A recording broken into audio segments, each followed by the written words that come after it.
inyunguramagambo official. Yes, uri kumwe na MC Ruganzu, uri kumwe ni Nyunguramagambo official, uri kumwe na radio Icyizere. Ibi ngibi ugomba kubimenya.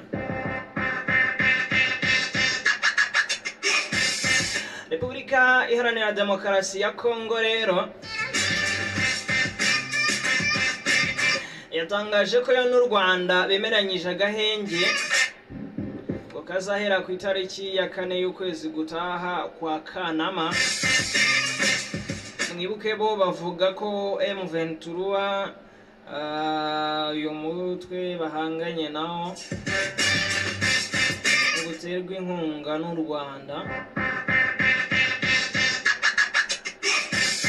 Nyuma rero y'ibi biganiro byo ku rwego rwa diplomasi, ibihugu byombi byahuriyemo ejo kuwa kabiri ari ku itariki ya 30 Nyakanga. Ibiganiro byabereye i Rwanda ni muri Angola. Rwanda ruhagarariwe n'intumwa zitandukanye nyine zo muri Minisiteri y'Ububanyi n'Amahanga, ariko barangajwe imbere na Minisitiri w'Ububanyi n'Amahanga Ambasaderi Olivier Nduhungirehe na mugenzi we rero wa Repubulika Iharanira Demokarasi ya Kongo. Yaje ayoboye intumwa zivuye muri iyo Minisiteri y'Ububanyi n'Amahanga, Minisitiri yitwa Therese Wagner. Hanyuma Minisiteri y'Ububanyi n'Amahanga rero nyuma y'ibyo biganiro iyo muri Kongo ariko yabinyujije ku rukuta rwayo rwa X,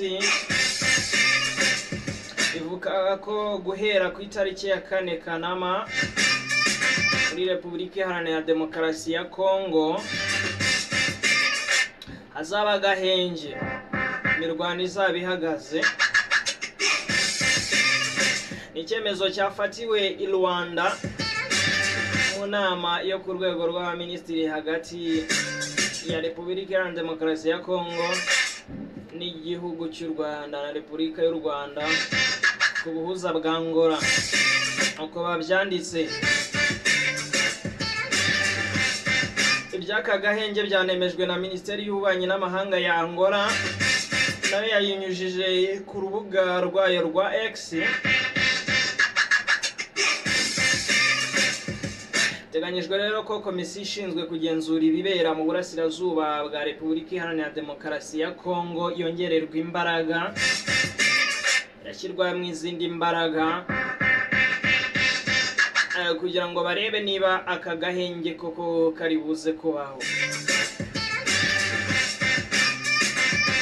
Aka gahenge rero kiyongereye ku kari kamaze iminsi kavugwa mu byumweru bigera kuri 4, kari katangajwe cyangwa kasabwe na Leta Zunze Ubumwe za Amerika. Agahenge katubahirijwe, arabavuga ko n'iminsi 2 itashize nubwo bari bavuze ko kagomba kumara ibyumweru 2. Mirwano hagati y'ingabo za Leta ya Repubulika Iharanira Demokarasi ya Kongo